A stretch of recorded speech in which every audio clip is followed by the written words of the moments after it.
Afghanistan team సంచలనం సృష్టించింది. ICC టోర్నమెంట్స్లో ఫర్ ది ఫస్ట్ టైం సెమీఫైనల్కు దూసుకెళ్లారు. అది కూడా ఈరోజు బంగ్లాదేశ్తో జరిగిన మ్యాచ్లో ఆఫ్ఘనిస్తాన్ టీం ఆల్మోస్ట్ ఓడిపోయే పొజిషన్ నుండి మైండ్ బ్లోయింగ్ కంబ్యాక్ చేశారు. సో నిజంగా ఇదైతే ఆఫ్ఘన్ టీం నుండి ఒక ఇంక్రెడిబుల్ బౌలింగ్ పెర్ఫార్మెన్స్ అని చెప్పుకోవాలి. అసలు ఒకనొక టైంలో బంగ్లాదేశ్ టీం చాలా అంటే చాలా ఈజీగా మ్యాచ్ గెలిచేసిందని చెప్పి అందరం ఫిక్స్ అయిపోయాం. కానీ the way they came back is incredible. Especially Rashid Khan ఒక ఓవర్లో 2 బ్యాక్ టు బ్యాక్ వికెట్స్ తీయడం ఆ టీంని తిరిగి గేమ్లోకి తీసుకొచ్చింది. సో ఈ మ్యాచ్లో అయితే మనం చాలా నాటకీయ పరిణామాలు చూసాం. In fact complete drama. అండ్ ఈ థ్రిల్లర్ డ్రామాలో గులుబ్దీన్ నాయబ్కు ఆస్కార్ అవార్డు వచ్చే ఛాన్సెస్ కూడా ఉన్నాయి. సో ఆస్కార్ లెవెల్ యాక్టింగ్ గురించి వీడియోలో కాస్త ముందుకు వెళ్ళాక మాట్లాడుకుందాం. అసలు ప్రజెంట్ మ్యాచ్లో ఏం జరిగిందో చూద్దాం. సో ఈ మ్యాచ్ని అయితే ఆఫ్ఘనిస్తాన్ టీం తమ లాస్ట్ మ్యాచ్ ఏ గ్రౌండ్లో ఆడారో అదే గ్రౌండ్లో ఆడారు. మరోసారి సెయింట్ విన్సెంట్ పిచ్ మీద ఆడారు. అంటే ఇక్కడ టాస్ గెలిచిన టీం ముందుగా బ్యాటింగ్ తీసుకుంది. అయితే గత మ్యాచ్తో పోల్చుకుంటే ఈ మ్యాచ్లో ఆఫ్ఘనిస్తాన్ టీం యొక్క బ్యాటింగ్ పెర్ఫార్మెన్స్ చాలా పూర్గా కనిపించింది. అఫ్కోర్స్ ఫస్ట్ వికెట్కి అయితే లాస్ట్ టైంలోనే ఒక మంచి పార్ట్నర్షిప్ నెలకొల్పారు. 10.4 ఓవర్స్లో ఇబ్రహీం చద్రన్ మరియు గుర్బాజ్ ఇద్దరు కలిసి 59 పరుగుల పార్ట్నర్షిప్ నెలకొల్పారు. బట్ ఆస్ట్రేలియా మీద పికప్ అయినట్టు ఈసారి ఈ పార్ట్నర్షిప్ పికప్ కాలేదు. మెయిల్ ఇబ్రహీం చద్రన్ 29 బంతుల్లో 18 పరుగులు చేసి అవుట్ అయిపోయాడు. అంటే అతని స్ట్రైక్ రేట్ కేవలం 62 మాత్రమే ఉన్నప్పుడు అవుట్ అయిపోయాడు. అండ్ గుర్బాజ్ చూసుకున్న క్రీజులో సెట్ అయిన తర్వాత యాక్సిలరేట్ చేయలేకపోయాడు. 55 బంతుల్లో 43 పరుగులు మాత్రమే చేశాడు. అండ్ నెంబర్ 3లో బ్యాటింగ్ వచ్చిన అజ్మతుల్లా మధ్య కూడా 12 బంతుల్లో 10 పరుగులు మాత్రమే చేశాడు. So Afghan top order batsmen ఎవరు కూడా 90 కంటే ఎక్కువ స్ట్రైక్ రేట్తో బ్యాటింగ్ చేయలేకపోయారు. దీంతో వాళ్ళకొక టైంలో రన్నే బాల్ కూడా కొట్టలేదు. ఇన్ఫ్యాక్ట్ డెత్ ఓవర్స్లో చూసుకుంటే ఆ టీం కంటిన్యూస్గా వికెట్లు కోల్పోయింది. 16 ఓవర్ల మధ్య అవుట్ అయిపోతే ఆ నెక్స్ట్ ఓవర్లో గుర్బాజ్ మరియు గులుబ్దీన్ ఇద్దరు కూడా బ్యాక్ టు బ్యాక్ అవుట్ అయిపోయారు. అండ్ దాని తర్వాత మళ్ళీ నెక్స్ట్ ఓవర్లో నబీ ఒక్క పరుగు చేసి మాత్రం అవుట్ అయిపోయాడు. So all of the sudden Afghanistan team అయితే వరుస పెట్టి వికెట్లు కోల్పోయింది. ఈవెన్ వాళ్ళకి 19 ఓవర్లు చూసుకున్న కేవలం ఒక్క పరుగు వచ్చింది. సో ఇన్నింగ్స్ ఆఫ్ స్టేజ్లో ఉన్నప్పుడు ఆఫ్ఘనిస్తాన్ టీం 140 వరకు కొట్టే ఛాన్సెస్ ఉన్నాయని చెప్పి అందరం అనుకున్నాం. బట్ ఆ తర్వాత వాళ్ళు కంప్లీట్లీ ప్లాట్ను లూజ్ అయ్యారు. కానీ చివరిలో Rashid Khan mind blowing batting చేశాడు. ఎస్పెషల్లీ 19 ఓవర్లు ఎక్కువ డాట్ బాల్స్ ఆడినప్పటికీ లాస్ట్ ఓవర్లో మాత్రం 2 సిక్స్లు కొట్టాడు. సో అతనైతే ఓవరాల్గా 10 బంతుల్లో 19 పరుగులు చేసి ఆఫ్ఘన్ టీమ్ స్కోర్ను 115 పరుగుల వరకు పట్టుకెళ్ళగలిగాడు. బట్ ఇదైతే డెఫినెట్లీ పార్ స్కోర్ కంటే తక్కువ అని చెప్పుకోవాలి. సో ఆఫ్ఘన్ బ్యాటింగ్ పెర్ఫార్మెన్స్ అయితే ఈ మ్యాచ్లో చాలా డిసప్పాయింట్ చేసింది. ఇన్ఫ్యాక్ట్ వాళ్ళ బ్యాటింగ్ పెర్ఫార్మెన్స్ ఎలానే ఉంటే సెమీఫైనల్లో సౌత్ ఆఫ్రికా టీంను ఓడించడం ఆల్మోస్ట్ ఇంపాసిబుల్. ఎనివే మనమైతే క్రెడిట్ ఖచ్చితంగా బంగ్లాదేశ్ బౌలర్స్కి అవ్వాలి. నిజంగా ఈ మ్యాచ్లో వాళ్ళ బౌలర్స్ దద్దరిల్లిపై బౌలింగ్ చేశారు. ఎస్పెషల్లీ పేసర్స్ తస్కిన్ అహ్మద్ మరియు ముస్తాఫిజ్ రెహమాన్ వీళ్ళిద్దరూ చించేశారు. తస్కిన్ 4 ఓవర్స్లో 12 పరుగులు మాత్రమే ఇచ్చి ఒక వికెట్ తీసుకున్నాడు. అలాగే ముస్తాఫిజర్ చూసుకున్న 4 ఓవర్స్లో 17 పరుగులు మాత్రమే ఇచ్చి ఒక వికెట్ తీసుకున్నాడు. మిగిలిన అతను వేసిన 19 ఓవర్లో రషీద్ ఖాన్ ఒక్క బాల్ను కూడా కనెక్ట్ చేయలేకపోయాడు. ఇక వీళ్ళతో పాటు స్పిన్నర్స్ కూడా చాలా మంచి బౌలింగ్ చేశారు. మెయిలీ రిషాద్ హుసేన్ 4 ఓవర్స్లో 26 రన్స్ మాత్రమే ఇచ్చి 3 వికెట్స్ తీసుకున్నాడు. ఎస్పెషల్లీ ఆఫ్ఘనిస్తాన్ ఓపెనర్స్ ఇద్దరిని అవుట్ చేసింది అతనే. సో రిషాద్ అయితే బంగ్లాదేశ్ టీంకు క్రూషియల్ బ్రేక్ త్రూస్ అందించాడు. ఇక అతనితో పాటు షకీబ్ కూడా చాలా కట్టుదిట్టంగా బౌలింగ్ చేశాడు. 4 ఓవర్స్లో 19 పరుగులు మాత్రం ఇచ్చాడు. సో బంగ్లాదేశ్ బౌలర్స్లో తంజీమ్ ఒక్కటి తప్పిస్తే మిగతా అందరూ కూడా చాలా ఎక్సలెంట్గా బౌలింగ్ చేశారు. దీనివల్ల వాళ్ళ ఆఫ్ఘనిస్తాన్ టీంను చాలా చిన్న స్కోర్కి కట్టడి చేయగలిగారు. ఇక చేజింగ్లో చూసుకున్న వాళ్ళకి చాలా మంచి స్టార్ట్ వచ్చింది. ఫస్ట్ ఓవర్లోనే లిటన్ దాస్ అటాకింగ్ బ్యాటింగ్ చేశాడు. బట్ సెకండ్ ఓవర్లో ఫజల్ అక్బర్కి ఎప్పుడైతే వికెట్ తీశాడో ఆ తర్వాత ఆ టీం వరుసగా 3 వికెట్లు కోల్పోయింది. మిగిలిన నౌనిలకు వేసిన థర్డ్ ఓవర్లో బంగ్లాదేశ్ కెప్టెన్ అవుట్ అవడంతో పాటు షకీబ్ అల్ హసన్ గోల్డెన్ డక్అవుట్ అయ్యాడు. సో ఈ పాయింట్ ఆఫ్ టైంలో అయితే ఆఫ్ఘనిస్తాన్ టీం చాలా స్ట్రాంగ్గా కనిపించింది.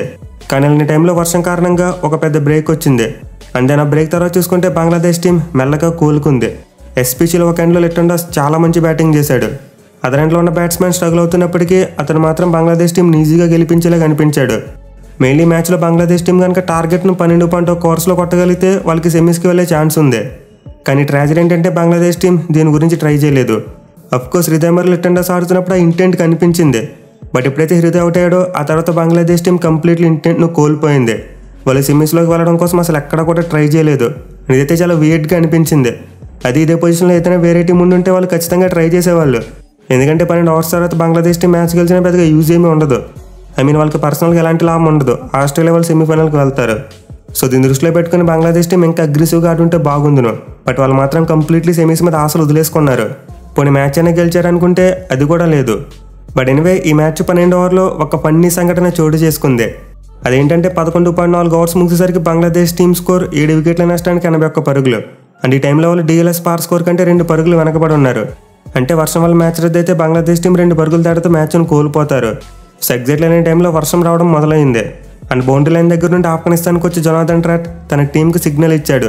టైం వేస్ట్ చేయడానికి గేమ్ని స్లో డౌన్ చేయండి అంటూ బౌండరీ లైన్ దగ్గర నుండి సిగ్నల్ ఇచ్చాడు. బట్ ఇది ఎలా చేయాలో ఆఫ్ఘనిస్తాన్ ప్లేయర్స్కి అర్థం కాలేదు. And then guess what, first స్లిప్లో ఫీల్డింగ్ చేస్తున్న గులాబుద్దీన్ నాయబ్కు సడన్గా కాల్ పట్టేసింది. అది కూడా అప్పటి వరకు స్ట్రాంగ్గా నిలబడి ఉన్న అతను ఒక్కసారిగా కింద పడిపోయాడు. నాకు హ్యామ్స్ట్రింగ్ పట్టేసిందంటూ నటించడం మొదలుపెట్టాడు. సో దీనివల్ల అయితే అనుకున్నట్టు టైం వేస్ట్ అయింది అండ్ వర్షం కూడా వచ్చింది. దీంతో మ్యాచ్ని కాసేపు ఆపేశారు. బట్ గులాబుద్దీన్ యాక్టింగ్ చూసి మాత్రం నవ్వకుండా ఎవరు ఉండలేకపోయారు. ఎస్పెషల్లీ కామెంటేటర్స్ అయితే పడి నవ్వారు. ఇన్ఫ్యాక్ట్ నేను కూడా చాలాసేపు నవ్వుకున్నా. అసలు రీసెంట్ టైంలో ఒక ప్లేయర్ ఎంత యాక్ట్ చేయడం ఎప్పుడూ చూడలేదు. అఫ్కోర్స్ మహమ్మద్ రిజ్వాన్ దగ్గర నుండి మనం అలాంటివి చూస్తూ ఉంటాం. బట్ గులాబుద్దీన్ నాయబ్ ఈ సంఘటనలో అతను మించిపోయాడు. సో ఇదైతే ఈ రోజు మ్యాచ్లో ది మోస్ట్ ఫన్నీయెస్ట్ మూమెంట్ అని చెప్పుకోవాలి. అయితే నాయబ్ ఇలా చేయడం రషీద్ ఖాన్కి నచ్చలేదు. ఎందుకు ఇలా చేస్తున్నావు అంటే అతని మీద కోప్పడ్డాడు. బట్ ట్విస్ట్ ఏంటంటే వర్షం ఆగిపోయింది అండ్ వెంటనే మ్యాచ్ రీస్టార్ట్ అయింది. దీంతో గులాబుద్దీన్ నాయబ్ యాక్టింగ్ అంతా వెయిన్లోకి వెళ్ళిపోయింది. బట్ ఎనిమిది రెయిన్ బ్రేక్ తర్వాత అయితే మ్యాచ్ను 19 ఓవర్లకు కుదించారు. 116 పరుగుల టార్గెట్ను 19 ఓవర్స్లో 114 పరుగులకు సెట్ చేశారు. అండ్ రెయిన్ బ్రేక్ తర్వాత చూసుకుంటే బంగ్లాదేశ్ టీం స్టడీగా టార్గెట్ వైపుకి వెళ్ళడం మొదలుపెట్టింది. మెయిన్లీ ముందు చెప్పుకున్నట్టు లిటన్ దాస్ ఒక ఎండ్లో క్రీజ్లో పాతికిపోయి బంగ్లాదేశ్ టీంను గెలిపించేలా కనిపించాడు. అలాగే ఈ టైంలో ఆఫ్ఘన్ ప్లేయర్స్ చాలా ప్రెజర్ ఫీల్ అయ్యారు. ఇన్ఫాక్ట్ కొన్ని మిస్ ఫీల్డ్స్ చేయడంతో పాటు రన్అట్స్ కూడా మిస్ చేశారు.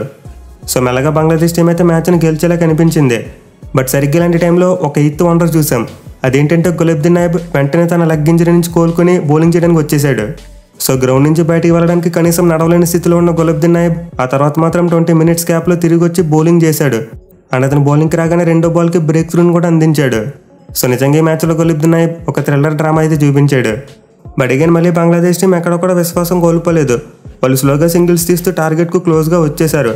మెయిన్లీ 17 ఓవర్లో వాళ్ళకి అదృష్టం కూడా కలిసి వచ్చింది. లిటన్ దాస్ ఒక ఎల్బీడబ్ల్యూ విషయంలో అంపైర్స్ కాల్ వల్ల బ్రతికిపోయాడు. సో లాస్ట్ ఓవర్స్లో మ్యాచ్ గెలవాలంటే బంగ్లాదేశ్ టీం 12 పరుగులు చేయాలి. అండ్ ఈ టైంలో చూసుకుంటే పెనాల్టిమేట్ ఓవర్లో ఫస్ట్ 3 బాల్స్కి 3 సింగిల్స్ వచ్చాయి. అండ్ ఎగ్జాక్ట్లీ ఈ టైంలో మరోసారి రెయిన్ రావడం మొదలైంది. బట్ ఈసారి చూసుకుంటే ఆఫ్ఘనిస్తాన్ టీం వెనకబడి ఉన్నారు. అంటే పాయింట్ ఆఫ్ టైంలో కనుక రెయిన్ వల్ల మ్యాచ్ రద్దు అయితే బంగ్లాదేశ్ వాళ్ళు ఒక్క పరుగు తేడాతో మ్యాచ్ గెలుస్తారు. బట్ ఎనీవే ఇలా చినుకులు పడుతున్నప్పుడే నవనులాక్ మ్యాజిక్ చేశాడు. ఒక స్లోవర్ బాల్తో టస్కిన్ అహ్మద్ అవుట్ చేశాడు. దీంతో ఆఫ్ఘనిస్తాన్ టీం సడన్గా పవర్ స్కోర్ కంటే ముందుకు వచ్చేశారు. ఇన్ఫాక్ట్ వాళ్ళు 3 పరుగులు ఎదరకు వెళ్లారు. బట్ ఎనివే వర్షం మళ్ళీ వెంటనే ఆగిపోయింది. దీంతో ప్లేయర్స్ గేమ్ను కంటిన్యూ చేయడానికి తిరిగి వచ్చారు. సో బంగ్లాదేశ్ టీం మ్యాచ్ గెలవాలంటే 8 బంతులు 9 పరుగులు చేయాలి.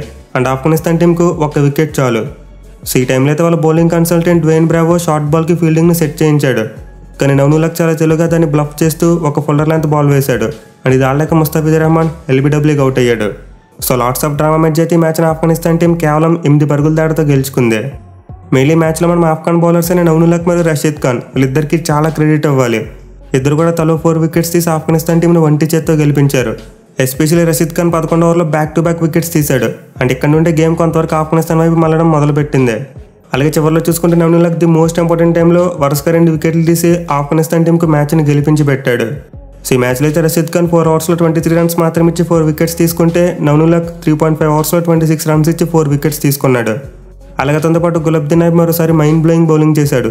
2 ఓవర్స్లో 5 రన్స్ మాత్రం ఇచ్చి 1 వికెట్ తీసుకున్నాడు. ఈవెన్ నూర్ అహ్మద్ కూడా ఈ మ్యాచ్లో చాలా అద్భుతంగా బౌలింగ్ చేశాడు. అతను వికెట్స్ ఏమీ తీయలేకపోయినప్పటికీ 4 ఓవర్స్లో 13 పరుగులు మాత్రమే ఇచ్చాడు. ఎస్పెషల్లీ రషీద్ ఖాన్ ఓవర్స్ అయిపోయిన తర్వాత అదర్ ఎండ్లో స్పిన్ బౌలర్గా నూర్ అహ్మద్ నిజంగా ఎక్సలెంట్ బౌలింగ్ చేశాడు. సో ఈ మ్యాచ్లో అయితే ఆఫ్ఘనిస్తాన్ టీం గెలవడానికి చేయని ప్రయత్నం లేదు. వాళ్ళు రకరకాల టాక్టిక్స్ యూజ్ చేశారు, డిఫరెంట్ కాంబినేషన్స్ ట్రై చేశారు, చివరికి స్పిరిట్ని పక్కన పెట్టి యాక్టింగ్ కూడా చేశారు. ఎందుకంటే ఆఫ్ఘనిస్తాన్ టీం సెమీఫైనల్ కాలనేది ఎప్పటి నుంచో ఉన్నది. వాళ్ళు చాలా కాలం నుండి ఐసీసీ టోర్నమెంట్లో సెమీఫైనల్ వెళ్ళేందుకు ట్రై చేస్తున్నారు.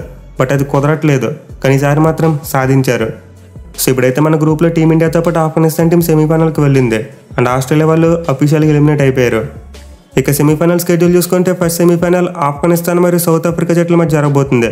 అండ్ ఇదైతే 27వ తారీఖున మార్నింగ్ 6 గంటలకు స్టార్ట్ అవుతుంది. ఇక రెండో సెమీఫైనల్ కూడా సేమ్ అదే రోజు జరగబోతుంది. సాయంత్రం 8 గంటల నుండి సెమీఫైనల్ 2లో మన టీమిండియా మరి ఇంగ్లాండ్ జట్లు తలపడబోతున్నాయి. సో ఈసారి అయితే ఖచ్చితంగా మనం ఫైనల్లో ఒక సరికొత్త టీంను చూడబోతున్నాం. సౌత్ ఆఫ్రికా కానీ ఆఫ్ఘనిస్తాన్ కానీ 2 జట్లు ప్రీవియస్గా ఎప్పుడు కూడా ఐసీసీ టోర్నమెంట్స్లో ఫైనల్స్కు రాలేదు.